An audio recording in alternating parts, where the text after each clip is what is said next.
نحمده ونصلي على رسوله الكريم أما بعد فأعوذ بالله من الشيطان الرجيم بسم الله الرحمن الرحيم رب اشرح لي صدري ويسر لي أمري واحلل عقدة من لساني يفقهوا قولي سورة العنکبوت مکیۃ سورہ عنکبوت مکی صورت ہے، 7 رکوع ہیں اور 69 آیات ہیں۔ عنکبوت کا مطلب ہوتا ہے مکڑی، اسپائڈر۔ ذرا سا ہم اس کا زمانہ نزول دیکھ لیتے ہیں۔ مکے میں مسلمان کس دور سے گزر رہے تھے، کیا حالات تھے جب کہ اللہ تعالیٰ نے یہ آیات نازل فرمائیں۔ ہوا یہ کہ جب نبی اکرم صلی اللہ علیہ وسلم نے اپنی دعوت کا آغاز فرمایا تو مکے کے سرداروں نے بہت زیادہ سنجیدگی سے نہ لیا، زیادہ سیریسلی اس دعوت کو انہوں نے نہ لیا، لائٹلی لیا۔ سوچا ہوگا کہ ایک پاسنگ فینسی ہے، کوئی شوق ہے 4 دن کا، سب بھول بھال جائیں گے، سارا جذبہ ٹھنڈا پڑ جائے گا، پھر مین سٹریم میں آ جائیں گے اور یہ باتیں چھوڑ دیں گے۔ مشرکین کا یہ خیال غلط ثابت ہوا، جذبہ کم ہونے کے بجائے بڑھتا چلا گیا۔ اب کفار کو پریشانی شروع ہوئی تو دعوت کا راستہ روکنے کے لیے پہلے تو انہوں نے زبانی کلامی مخالفت کی، وربل پرسیکیوشن۔ جب دیکھا یہ طریقہ کارگر نہیں ہو رہا، ایفیکٹو نہیں ہو رہا، تو پھر وہ رفتہ رفتہ جسمانی تشدد پر اتر آئے، فزیکل پرسیکیوشن شروع کر دیا۔ دونوں چیزیں ساتھ ساتھ چلتی رہیں۔ مسلمانوں کے صبر کا امتحان تھا۔ صحابہ اور خود نبی اکرم صلی اللہ علیہ وسلم طرح طرح کے مسائل سے دوچار تھے، اور مسائل انہی کی زندگی میں آ رہے تھے جو اسلام کے تقاضوں پر عمل کر رہے تھے۔ تو یہ وہ پس منظر ہے جس کو آپ ذہن میں رکھیے، اور پھر ان آیات کو پڑھیے تو انشاءاللہ تعالیٰ آپ کو زیادہ بہتر طریقے سے سمجھ میں آئیں گی۔ اس کانٹیکسٹ میں رکھ کے سمجھ لینا بہت آسان ہے کہ ہم نے کہا اچھا ٹھیک ہے، تاریخی طور پہ یہ حالات تھے، اچھا مسلمانوں کا یہ حال تھا، ٹھیک ہے، اس طرح تو بات کو سمجھ لینا آسان ہے۔ لیکن ان آیات سے ریلیٹ کرنا وہ اور چیز ہے۔ ان آیات کو اپنی زندگی کی کہانی سمجھنا یہ پھر ایک اور ہی بات ہو جائے گی۔ سمجھ تو جائیں گے سب لوگ پس منظر کے حساب سے ان آیات کو، لیکن ریلیٹ وہی کر سکیں گے جو کہ خود حق پر ڈٹا ہوا ہو، جو خود جہاد کر رہا ہو۔ لیکن جس نے عمل کے میدان میں قدم ہی نہیں رکھا وہ ان آیات کو فیل نہیں کر سکتا۔ لیکن سمجھنا اور چیز ہے، محسوس کرنا بالکل اور چیز ہے۔ ہمیں معلوم ہے کہ چینی میٹھی ہے، چینی کی مٹھاس کو محسوس کرنا، اس کو تو خود تجربہ کریں گے تو اس کی مٹھاس کو محسوس کریں گے۔ تو جو دین کا تجربہ کر رہے ہیں، جو ایکسپیرینس کر رہے ہیں دین کو، وہ ان آیات کو فیل کر سکیں گے۔ اور جنہوں نے ابھی ایکسپیرینس کرنا شروع نہیں کیا، عملی طور پہ کوئی جد و جہد شروع نہیں کی، ابھی صرف باتیں ہیں، تھیوری ہے، نظریہ ہے، علم ہے جو کہ حاصل کیا جا رہا ہے، وہ محسوس نہ کر سکیں گے۔ اس لیے کہ ڈرائنگ روم میں یا لائبریری میں بیٹھ کر قرآن کو سمجھنا، قرآن کو پڑھنا اور ہی بات ہے، اور اس کی تعلیمات پر عمل کرتے ہوئے اس کو سمجھنا اور ہی بات ہے۔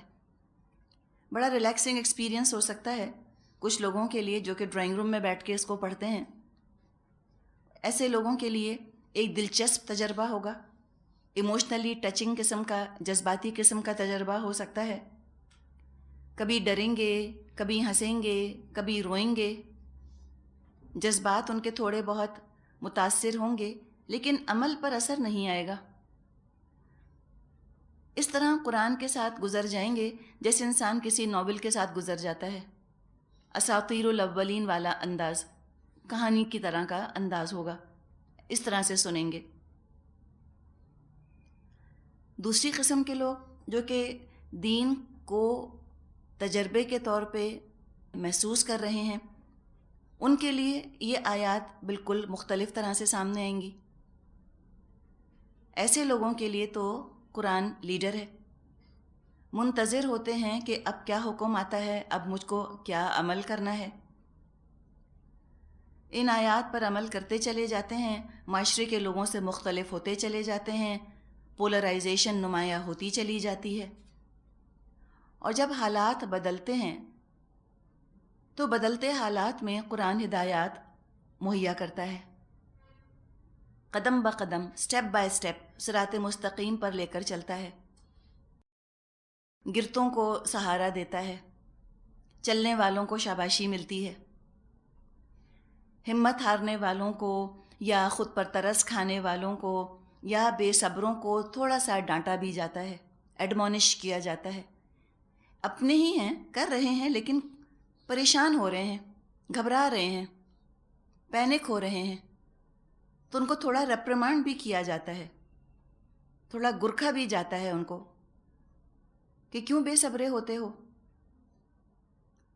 دل اپنا مضبوط کرو، ہمت پکڑو، ایسے کہا جاتا ہے ان سے۔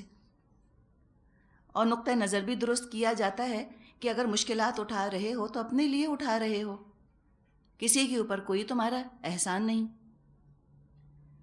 تم خود جنت کے سوداگر بنے ہو، اور جنت کا سودا سستا نہیں، اس کی قیمت تو ادا کرنی ہوگی۔ یہ جو تیسری بات ہم نے ڈسکس کی کہ بے صبروں کو، کم ہمتوں کو، خود پر ترس کھانے والوں کو تھوڑا سا ڈانٹا جاتا ہے، اسی ڈانٹ کے سے انداز سے سورۃ العنکبوت شروع ہوتی ہے۔ پس منظر کی ابھی ہم نے تھوڑی سی بات کی، کیا حالات تھے۔ ہوتا یہ تھا کہ جو شخص ایمان لاتا، مکے والے اس کے دشمن ہو جاتے۔ مثال کے طور پہ اسلام لانے سے پہلے ابو بکر رضی اللہ عنہ قتل کے مقدموں میں خون بہا کے فیصلے کرتے تھے، بلڈ منی ڈیسائیڈ کرتے تھے کہ کس کی دیت کتنی ہوگی۔ اور آپ سوچئے کہ قبائلی نظام میں یہ جو ان کو منصب ملا ہوا تھا، پوسٹ ملی ہوئی تھی، کتنی اہم تھی، کتنا حساس معاملہ ہوتا ہے دیت کا فیصلہ کرنا۔ تو بڑا باعزت، بڑا سینسٹیو ان کو مقام معاشرے میں ملا ہوا تھا۔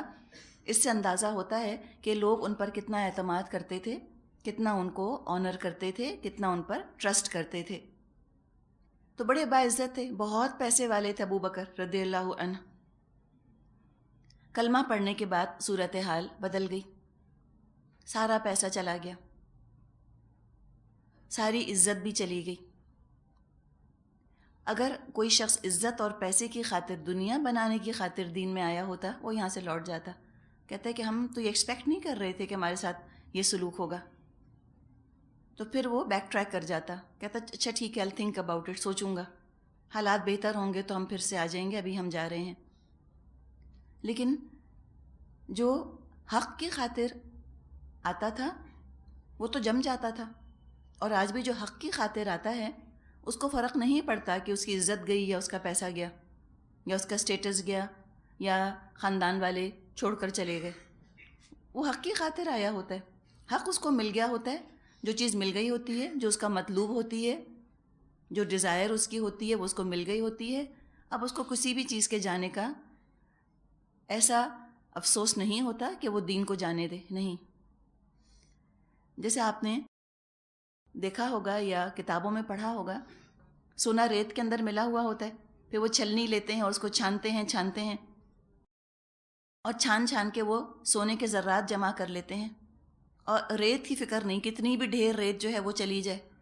تو مومن کا معاملہ بھی حق کے ساتھ ایسا ہی ہوتا ہے، وہ چھانتا ہے، پھٹکتا ہے، دیکھتا ہے، بھالتا ہے، اور وہ جو قیمتی ترین متاع ہوتی ہے ایمان اور حق، اس کو وہ کلیکٹ کر لیتا ہے، سنبھال لیتا ہے اپنے پاس، اور باقی دنیا اس کو ریت کی طرح لگتی ہے، حقیر لگتی ہے، بے وقت لگتی ہے، جاتی ہے تو جائے۔ ابو بکر رضی اللہ عنہ کے ساتھ یہ ہوا، دنیا چلی گئی، ان کو فکر نہیں ہوئی، انہوں نے کہا جاتی ہے تو جائے، لیکن ایمان نہ جائے۔ مشرکین نے عزت تو کیا، انتہائی بدسلوکی شروع کر دی ان کے ساتھ. ایک دفعہ ان کو اتنا مارا کہ مردہ سمجھ کر چھوڑا. ان کی بیٹی کہتی ہیں کہ جب اپنے ابا کو لے کر آئے تو ناک وغیرہ ان کی پہچانی نہ جاتی تھی. منہ پر اتنا مارا گیا تھا کہ سارا منہ ان کا سوج گیا تھا. اور وہ کہتی ہیں ہم ان کے جس بال کو ہاتھ لگاتے تھے وہ نکلا چلا آتا تھا. یہ ان کا حال کیا. نبی اکرم صلی اللہ علیہ وسلم پر بھی حملے کیے گئے، تشدد کیا گیا. عقبہ بن ابی معیط نے نماز کے دوران نبی اکرم صلی اللہ علیہ وسلم کی گردن اتنے زور سے روندی کہ آپ کی آنکھیں ابل پڑی. ایک دفعہ مشرکین نے اوجھڑی لا کر، اونٹ کی اوجھڑی سوچیں کتنی بھاری کتنی وزنی ہوتی ہے، سجدے کی حالت میں وہ آپ کے اوپر لا کر پھینک دی. آپ سر اپنا اٹھا نہ سکے. یہاں تک کہ فاطمہ رضی اللہ عنہا، یا بعض روایات میں آتا ہے رقیہ آپ کی بیٹی یا کسی اور بیٹی کا نام آتا ہے، وہ آئیں اور انہوں نے پھر آپ کو اس گندگی سے نجات دلائی. ابو لہب نے رسول اللہ صلی اللہ علیہ وسلم کی دونوں بیٹیوں کو طلاق دلوا دی. بلال رضی اللہ عنہ کے گلے میں رسی ڈال کر مکے کی گلیوں میں ایسے گھسیٹتے تھے جیسے کہ مردہ جانور کی لاش گھسیٹی جاتی ہے. حضرت یاسر اور سمیہ رضی اللہ عنہما کو ابو جہل نے انتہائی بے دردی سے شہید کیا. اور خباب ابن ارت، یہ لوہار تھے، غلام تھے رضی اللہ عنہ، ان کو دہکتے کوئلوں پر لٹا دیتے تھے. ان کے پیٹھ کی چربی پگھلتی تھی، اس سے کوئلے بجھا کرتے تھے. یہ حالات تھے مکے کے. اب جب ان کو انسان سامنے رکھتا ہے تو اتنی شرمندگی ہوتی ہے اس کو اپنے ایمان پر کہ ہم پہ تو کچھ بھی نہیں گزرا. ہمیں کیا حق ہے کہ ہم کسی بھی چیز پر شور مچائیں؟ ہم کتنی معمولی باتوں پہ پریشان ہوتے ہیں. آپ سوچیں، کوئی ہے آپ میں سے جو کہہ سکے کہ آپ کو شہر کی گلیوں میں گھسیٹا گیا؟ کوئی کہہ سکتا ہے آپ میں سے؟ یا آپ میں سے کسی کو جلتے ہوئے کوئلوں پر لٹایا؟ تب ہم اتنا پریشان ہو جاتے ہیں. صرف کس بات پر؟ اس نے یوں دیکھا، اس نے بس یہ کہہ دیا، اس نے مجھ سے بات نہیں کی، اس پہ ہم روتے پیٹتے رہتے ہیں. سوچیں کیا حال ہے ہمارے ایمان کا، کتنا کمزور ہے نا. کتنا اللہ کا کرم ہے کہ اس نے ہم پر آزمائش نہیں ڈالی. ورنہ جیسا ہمارا ایمان ہے وہ تو اس طرح کی ایک آزمائش نہ برداشت کر سکتا. تو یہ اس زمانے کے حالات تھے. اتنی شدید مسلمانوں پر آزمائش آئی تھی. بخاری اور ابو داود میں روایت ہے، خباب ابن ارت رضی اللہ عنہ فرماتے ہیں، جس زمانے میں ہم مشرکین کی سختیوں سے تنگ آئے ہوئے تھے، ایک روز میں نے دیکھا رسول اللہ صلی اللہ علیہ وسلم کعبے کی دیوار کے سائے میں تشریف فرما ہیں. میں نے عرض کیا، یا رسول اللہ، آپ ہمارے لیے دعا نہیں فرماتے؟ یہ سن کر آپ کا چہرہ جوش اور جذبے سے سرخ ہو گیا. آپ نے فرمایا، تم سے پہلے جو اہل ایمان گزر چکے ہیں ان پر اس سے زیادہ سختیاں توڑی گئیں. ان میں سے کسی کو زمین میں گڑھا کھود کر بٹھایا جاتا اور اس کے سر پر آرا چلا کر اس کے 2 ٹکڑے کر دیے جاتے. کسی کے جوڑوں میں لوہے کے کنگے گھسائے جاتے کہ وہ ایمان سے باز آ جائے. اللہ کی قسم یہ کام پورا ہو کے رہے گا، یہاں تک کہ ایک شخص صفا سے حضرموت تک سفر کرے گا اور اسے اللہ کے سوا کسی کا خوف نہ ہوگا. یہ بات آپ نے ارشاد فرمائی. اس میں اب آپ دیکھیں کہ لیڈر کا طریقہ بتایا جا رہا ہے، لیڈر کا سلوک، کہ اگر کوئی اتنا گھبرانے لگ جائے، پریشان ہونے لگ جائے، کبھی تسلی دینی چاہیے اس کو، اور کبھی تھوڑا سا اس کو بک اپ کرنا چاہیے اس طرح سے کہ تم اتنی جلدی کم ہمت ہو رہے ہو. تو ہر وقت ترس کھانا لیڈر کا اپنے ساتھیوں کے اوپر، یہ بھی بعض دفعہ مناسب نہیں ہوتا. ان کو اپنے اوپر ترس کھانے کی، سیلف پٹی کے اندر ڈوب جانے کی عادت سی ہو جاتی ہے. یہ بات مناسب نہیں، یہ بات پھر کمزوری پیدا کرتی ہے. تو جہاں مسلمانوں کی تکلیفوں کا احساس تھا نبی اکرم صلی اللہ علیہ وسلم کے دل میں، اور کیسے نہ ہوتا، آپ کی آنکھوں کے سامنے سب کچھ ہو رہا تھا، آپ کے اپنے اوپر بہت کچھ بیت رہا تھا. جہاں احساس تھا، آپ ہمدردی دل میں محسوس کرتے تھے، وہاں کبھی کبھار آپ ان کو ٹف بھی بنایا کرتے تھے، اور ٹف بنانا بھی ضروری ہوتا ہے. تو یہ جو نبی اکرم صلی اللہ علیہ وسلم کا انداز تھا، سمجھے کہ اسی انداز کے ساتھ ہی سورہ عنکبوت بھی شروع ہو رہی ہے۔ تو اس کا مرکزی مضمون سمجھ لیجئے، اس کا مرکزی مضمون ہے مصائب پر صبر کرنے کی تلقین، کہ مشکلات آئیں تو کیسے ایمان والے اسٹیڈ فاسٹ رہتے ہیں، کیسے ڈٹے رہتے ہیں اپنے دین کے اوپر۔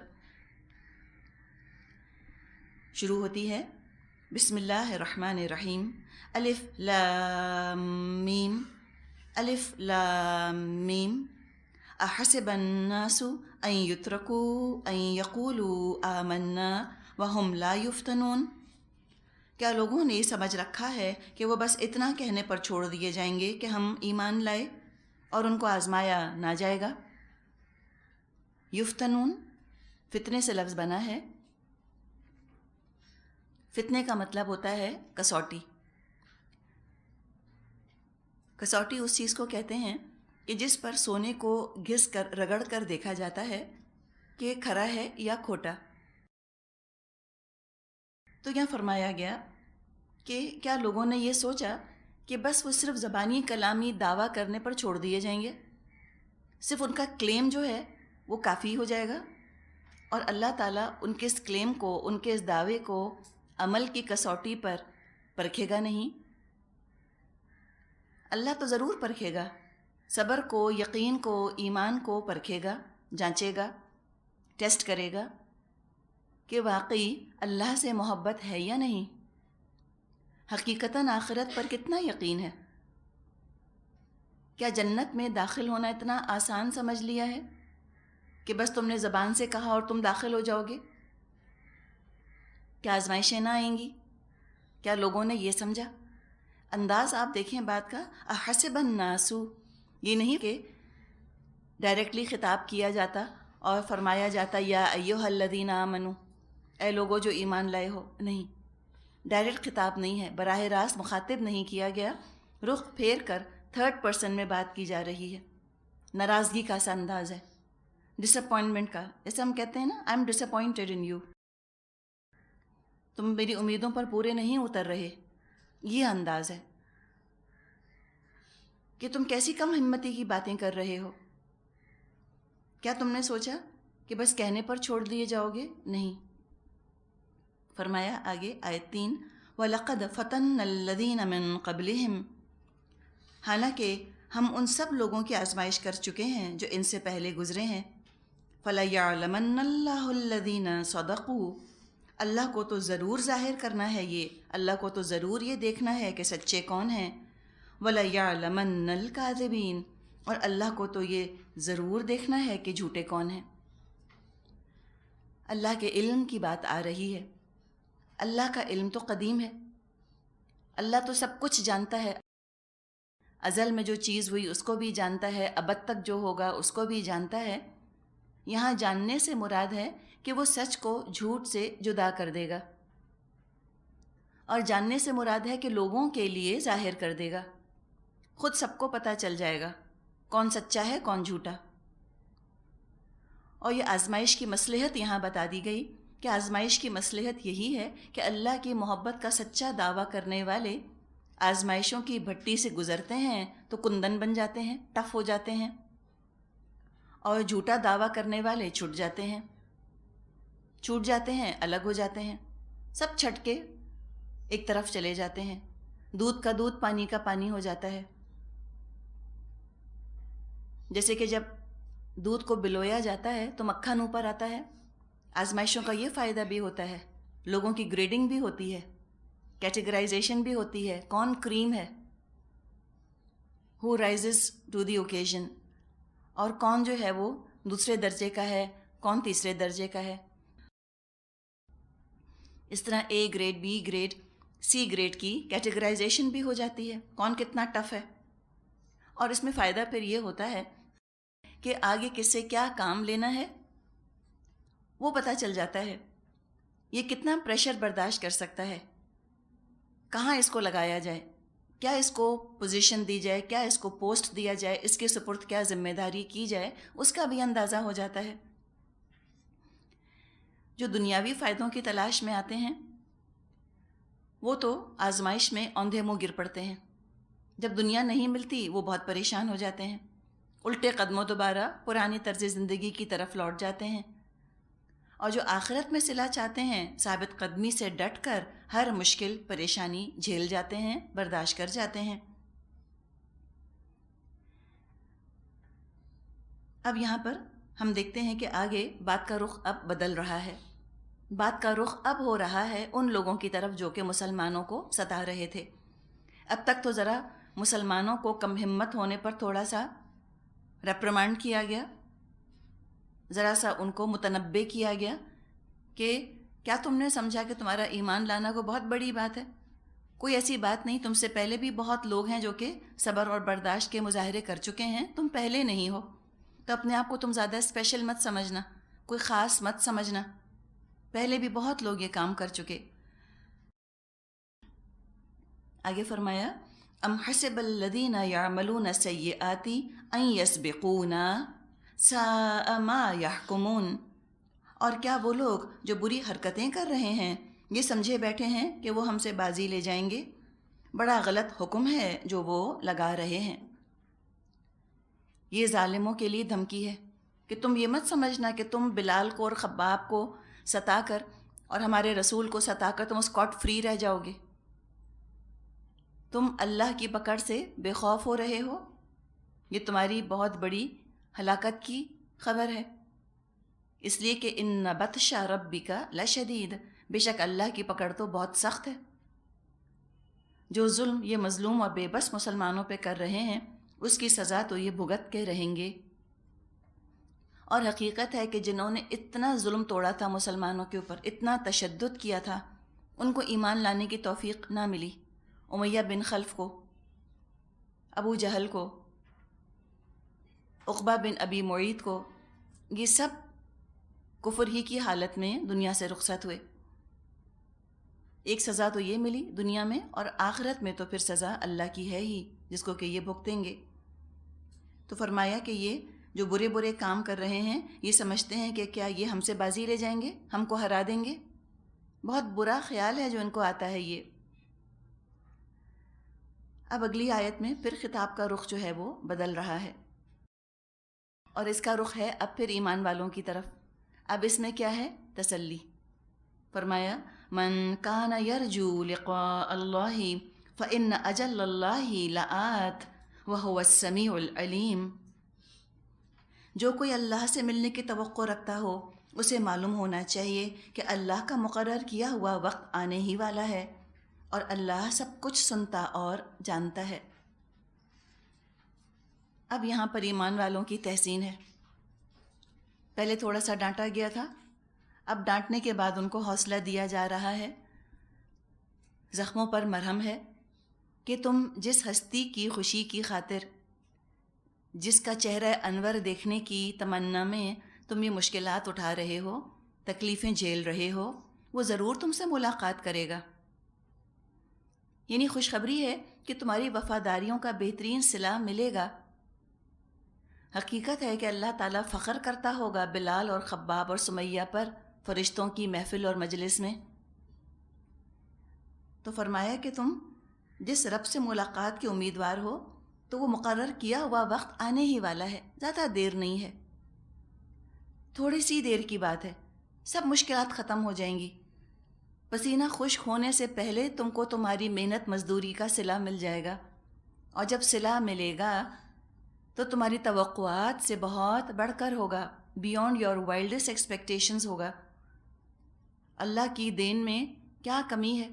تم انسان ہوتے ہوئے اتنی قربانیاں دے رہے ہو رب کی خاطر، تو جس رب کی خاطر دے رہے ہو وہ تو رب ہے، وہ کتنا تم کو صلہ دے گا، تو خوش ہو جاؤ، صبر کرو۔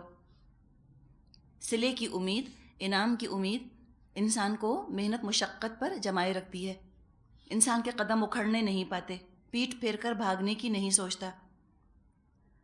فرمایا وہ تو سب کچھ سنتا ہے، ہر چیز کا اس کو علم ہے۔ یعنی ایسی بات نہیں ہے کہ جس کے لیے قربانیاں دے رہے ہو، جس کے لیے گھل رہے ہو، اس کو تو خبر ہی نہیں کہ جانے نہ جانے گل ہی نہ جانے، باغ تو سارا جانے ہے، اور رب کو تو پتہ ہی نہیں، وہ تو ساتویں آسمان کے اوپر کہیں بیٹھا ہوا ہے، اسے پتہ ہی نہیں کہ میرا بندہ میرے لیے کتنی تکلیفیں اٹھا رہا ہے۔ دنیا والوں کو سب پتہ ہے، ایسی بات نہیں. ہر آنسو جو آنکھ سے نکلا اس کو پتہ ہے، ہر آہ جو نکلی اس سے چھپی ہوئی نہیں. جو تکلیف تم نے اٹھائی، جو درد تم کو ہوا، سب اس کے علم میں ہے. ہر چیز کا تم کو وہ بدلہ دے دے گا. احادیث میں آتا ہے کہ قیامت کے دن کچھ لوگوں کو ڈھیروں ڈھیر اجر دیا جا رہا ہوگا. پتہ چلے گا کہ یہ وہ لوگ تھے جن کی دعائیں دنیا میں قبول نہ ہوئیں، اب ان کو آج اس کا اجر دیا جا رہا ہے. یا جنہوں نے تکلیفیں اٹھائیں دنیا میں اللہ کی خاطر، اس وقت لوگ تمنا کریں گے کہ کاش ہماری ایک بھی دعا دنیا میں قبول نہ ہوتی تو آج ہم کو اجر ملتا. یا جب جن لوگوں نے تکلیفیں اٹھائی تھیں ان کا اجر جب نظر آئے گا، کیا ان کو ریوارڈ مل رہا ہے اللہ کی طرف سے، قیامت کے دن لوگ تمنا کریں گے کاش ہماری کھالیں قینچیوں سے کاٹی گئی ہوتی. تصور کریں نیل کٹر سے آپ ناخن کاٹ رہی ہوں اور ناخن گہرا کٹ جائے تو کتنی تکلیف ہوتی ہے. کہا کہ تمنا وہ یہ کریں گے کہ کاش ہماری کھالیں قینچیوں سے کاٹی گئی ہوتی تو آج اللہ تعالی ہم کو اس کا اجر دیتا. اچھا، یہ جو باتیں ہم پڑھ رہے ہیں یہ ہم تو حقیقت ریلیٹ نہیں کر سکتے. ہم کو تو کبھی کانٹا بھی نہیں چبھا، ہمیں تو کسی نے ایک تھپڑ بھی نہ مارا.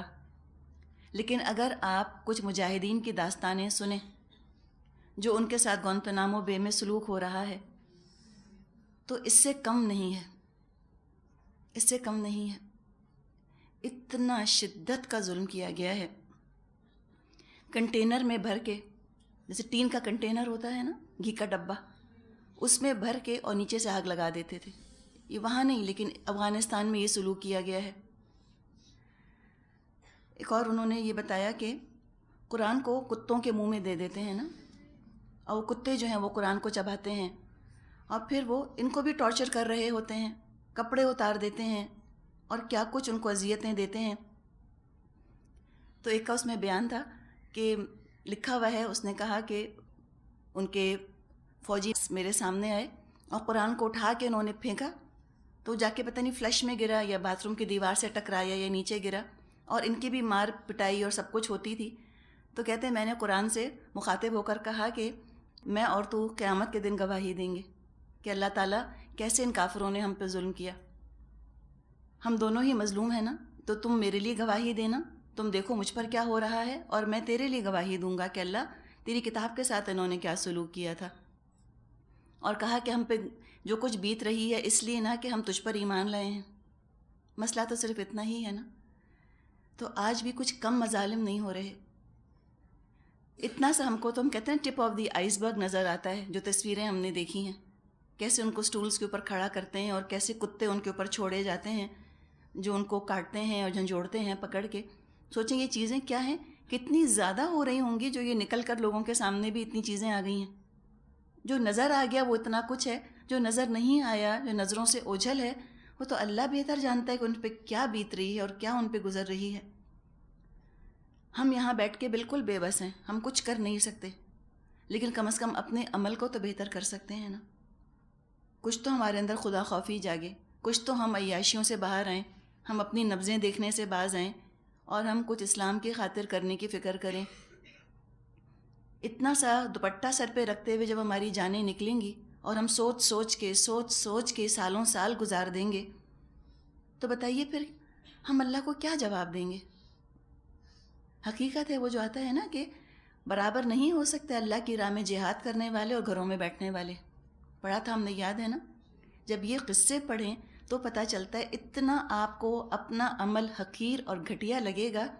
فکر یہ پڑتی کہ اللہ قبول بھی کرے گا یا نہیں. لگتا ہے کہ ہم تو پکے منافق ہیں، گھروں میں اتنے آرام سے بیٹھے ہیں تو روتے پیٹتے ہیں، فجر کی نماز نہیں پڑھی جاتی، مسجد ہم سے جایا نہیں جاتا. تو ہم کیا اپنے آپ کو اللہ کے سامنے پیش کریں گے؟ ہم کیا ایکسکیوز دیں گے اللہ کے سامنے؟ شادی بیاہ کا موقع کھڑا ہوتا ہے تو ہمارے خواتین اچھی دیندار اتنا ہم واویلا کرتی ہیں کہ ہم مجبور ہیں، ہم یوں نہیں کچھ کر سکتے، ہم یوں نہیں کچھ کر سکتے. تو ہم نے کیا دعویٰ کیا ایمان کا، بتائیے؟ یہ کوئی مجبوری ہے؟ کیا مجبوری ہے؟ مجبوری یہ ہے کہ اچھا کا فلاں رسم نہیں کریں گے تو وہ سسرال والے ناراض ہو جائیں گے ہمارے بچے کے، وہ ہماری فلاں بہن شادی میں نہیں آئے گی. یہی مجبوریاں ہیں نا. تو ذرا پڑھیں ان آیات کو اور ہم کو یہ آئینہ دکھا رہی ہیں، اور جو دنیا میں آج کل ہو رہا ہے وہ کتابیں آپ کو مل جائیں گی. کوئی کہتا ہے کہ نہیں ہو سکتا ہے جھوٹ لکھا ہے، کیا پتہ سچ ہے کہ نہیں. اگر یہ معیار ہم بنائیں تو کوئی بھی کتاب سچی نہیں. جو انہوں نے داستانیں لکھی ہیں کنسنٹریشن کیمپس کی، کیا پتہ سب جھوٹ لکھا ہو، ہمیں کیا پتہ. تو یہ تو کوئی بات نہ ہوئی نا کہ ہم ہر چیز کے بارے میں کہہ دیں کہ یہ جھوٹ ہوگا، کیا پتہ سچ ہے کہ نہیں، صرف اس لیے کہ امریکن ہمیں پیارے بہت ہیں، ان کے خلاف ہم ایک لفظ سننا نہیں چاہتے. تو بہرحال مظالم کی کوئی کمی نہیں ہے، اللہ ہی کا صبر ہے کہ اس وقت تک دنیا قائم ہے، ورنہ جتنے مظالم ہیں واقعی آسمان بھی اگر گر پڑے نا تو کم ہے. تو یہ واقعات، ایک تو سب سے پہلے پناہ مانگنی چاہیے کہ اللہ ہمیں ان آزمائشوں میں نہ ڈالے. ہم تو نہیں برداشت کر سکتے کہ ہمیں کنٹینر میں بھر کے کوئی نیچے سے آگ لگا دے. تو اللہ تعالی ہمیں بچائے، لیکن کم از کم کچھ تو 2 پیسے کا تو جذبہ دل کے اندر پیدا ہو. جو کر سکتے ہیں وہ تو کریں، پابندی سے نمازیں تو پڑھیں. ایسے تو لاڈ نہ کریں اپنے بچوں کے کہ چونکہ اب بچی کے وارڈروب کے اندر فلاں فلاں کپڑے ہیں لہٰذا اب میں تو کچھ کر ہی نہیں سکتی. ایسے بے بس، اتنے ہم کمزور اپنی اولاد کے آگے، ایسے مجبور ہم اپنے بچوں کے ہاتھوں اگر ہو جائیں گے تو پھر کفار کے آگے ہم کیا کوئی اپنا روب دکھا سکتے ہیں یا کوئی سٹینڈ لے سکتے ہیں. اپنے خاندانوں میں ہم اتنے بے بس ہو جاتے ہیں. اور صرف اس میں کمزوری کس کی ہے؟ خاندان کی اسٹرینتھ نہیں ہے، یاد رکھیے گا. معاشرے کی اسٹرینتھ نہیں ہے، معاشرے میں بالکل اسٹرینتھ نہیں ہے، کمزوری ہمارے اندر ہے. مسئلہ ہمارا ہے، اپنی کمزوری پر ہم صبر کا لیبل لگا دیتے ہیں. بعض دفعہ ہم صبر بہت کرتے ہیں. صبر کرنا ہی ہے تو کیوں نہ اللہ کی خاطر کریں، اور کیوں ہم لوگوں کی رضا کے لیے صبر کریں کہ ہم اللہ کی نافرمانی پر کتنا صبر کر رہے ہیں. یہ کون سا صبر ہوا؟ صبر اگر کرنا ہی ہے تو اللہ کی فرما برداری کیجئے. زیادہ انتظار اب ہم نہ کریں، بہت زیادہ اب ہم چیزوں کو پوسٹ پون نہ کریں. اب کرنے کا وقت آ چکا، ہائی ٹائم. شروع کر دیں اور مت ڈریں کہ کیا ہوگا اور کل کیا ہوگا اور پرسوں کیا ہوگا. جس رب کی خاطر کر رہے ہیں وہ رب سب کو سنبھال لے گا. اور بہت سے بہت کیا ہوگا، جان چلی جائے گی. اگر آپ وہ واقعات پڑھیں آپ کو لگے گا کہ سیدھا سیدھا مر جانا کتنا آسان ہے، کہ کوئی گردن کاٹ دے یا گولی مار کے ختم کر دے. وہ تو شیر لگژری محسوس ہوتی ہے.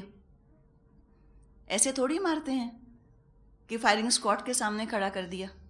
کس طرح مارتے ہیں وہ پڑھنے والی چیز ہے واقعی. تو یہ آیات آپ سوچیں کوئی مجاہد پڑھے تو وہ کیسے ریلیٹ کر سکتا ہے نا. ہم تو پھر بھی نہیں کر سکتے، حقیقت ہے نہیں کر سکتے. ہماری تو کیا مجبوریاں اور کیا ہمارے مسائل. بہت سے بہت کیا کسی میاں نے غصے میں آ کے طلاق کی دھمکی دے دی ہوگی، اور کیا کیا ہوگا کہ چلو طلاق ہی دے دی ہوگی، بس اس سے بڑھ کر کچھ ہے. اس پہ ہمیں لگتا ہے کہ آسمان گر گیا ہمارے سر کے اوپر. اپنا بھی نہیں، کسی دوسرے تیسرے چوتھے کا واقعہ سنا کہ وہ انہوں نے قرآن پڑھنا شروع کیا، وہ فلاں خاتون پردہ انہوں نے شروع کیا، میاں نے طلاق دے دی. جان ہماری نکلتی، ہم کہتے ہیں نہیں ابھی ہم وی کان بی سو فول ہارڈی.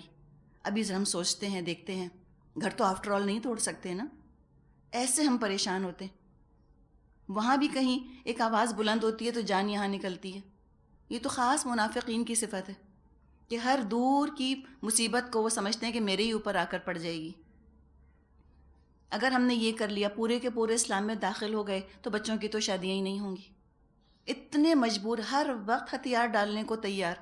معاشرے کے آگے ہتھیار ڈالنے کو ہم تیار، اولاد کے آگے ہتھیار ڈالنے کو ہم تیار، سب کے آگے ہم تیار ہو جاتے ہیں. اس لیے کہ نفس قابو میں نہیں ہے نا. تو اس کو پہلے قابو کرنے کی ہم کو ضرورت ہے. بہت ہی آیات پڑھ کے دعا کریں کہ اللہ یہ آیات میرے خلاف نہ حجت بن جائیں قیامت کے دن، اور اللہ ہم سے پوچھے کہ بتاؤ تم نے کیا کیا تھا. 4 لفظ پڑھ کے تم سمجھ رہے تھے کتنا تم نے کام کر لیا. چند گھنٹے ہم کو گھر سے نکلنا پڑتا ہے بعض دفعہ تو ہم کو لگتا ہے اف اس سے بڑھ کر کیا قربانی ہے جو کوئی اور دے. آفٹر آل گھر سے نکل کے آ رہے ہیں، گھر کو چھوڑ کے آ رہے ہیں. تو ذرا دیکھیں تو حالات تو دیکھیں. اور ابھی آپ کو بتایا نبی اکرم صلی اللہ علیہ وسلم کو کتنا برا لگا تھا یہ واویلا. اور یہ واویلا کون سا تھا؟ ایک وقت کا ایک جملہ. اور کس کی طرف سے؟ اس شخص کی طرف سے جس کو کہ ننگی پیٹھ جلتے کوئلوں پر لٹایا گیا. تو آپ کو اچھا نہ لگا کہ تم نے کیوں شکایت کی. اور ہم جو شکوے شکایتیں کرتے ہیں وہ بھی ہمارے اعمال نامے کے اندر تو لکھے جا رہے ہیں. اور جب وہ نکلیں گے قیامت کے دن تو کیا ہوگا؟ کتنی شرم ہم کو آئے گی. وہ ہماری اتنی سی مائکروسکوپک قربانی اور اس کے مقابلے میں ہمارا ہنگامہ. کوئی مقابلہ ہے؟ ہمیں کوئی زبان کھولنے کا حق بھی ہے؟ جو آپ نے فرمایا کہ اس سے پہلے تو لوگوں کے جوڑوں میں لوہے کے کنگے گھسا دیے گئے، ان کے گوشت اتار لیے گئے، اس لیے کہ وہ اللہ کا نام لیتے تھے. تو آپ سوچیں کیا ایمان کی کیفیت تھی. جنت کیا جگہ ہے، کیا چیز ہے، ہم سوچ نہیں سکتے. اور اس کی قیمت بھی پھر بہت ہے. بس اللہ سے دعا کریں کہ اللہ ہم پہ وہ آزمائش نہ ڈالے جس کو کہ ہم برداشت نہ کر سکیں. تحمل علینا اسرا کما حملته علی الذین من قبلنا ولا تحملنا ما لا طاقت لنا بھی. یہ جو دعا آتی ہے سورہ بقرہ کے آخر کی دعا بہت ہی اہم ہے.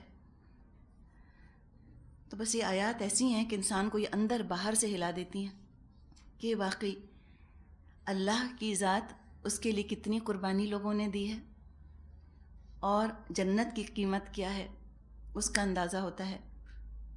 اور اپنے عمل کے گھٹیا ہونے کا، ادنا ہونے کا، معمولی ہونے کا، کچھ نہ ہونے کا انسان کو احساس ہوتا ہے کہ ہم کچھ بھی نہیں کر رہے. بعض دفعہ ہم بہت اپنی پیٹیں تپتپاتے ہیں نا کہ واہ کیا کام کیا. کوئی قرآن نہیں پڑھ رہا، تم نے تو قرآن پڑھنا شروع کر دیا. کوئی یہ نہیں کر رہا، تم نے تو یہ شروع کر دیا. اور ہم سمجھتے ہیں واہ میری کیا شان ہے، مجھ سے بڑھ کر کون جنتی ہوگا. یہ آیات سب ہاتھ پھیر کر زیرو لیول پر لے آتی ہیں، بلکہ مائنس میں لے جاتی ہیں کہ اپنی خیر مناؤ، آنے والی ہے قیامت. اللہ سب سنتا ہے، سب علم والا ہے، سب کا حساب چکا دے گا. آگے فرمایا وَمَنْ جَاهَدَ فَإِنَّمَا يُجَاهِدُ لِنَفْسِهِ إِنَّ اللَّهَ لَغَنِيٌّ عَنِ الْعَالَمِينَ. جو شخص بھی مجاہدہ کرے گا اپنے ہی بھلے کے لیے کرے گا. اللہ یقیناً دنیا جہان والوں سے بے نیاز ہے.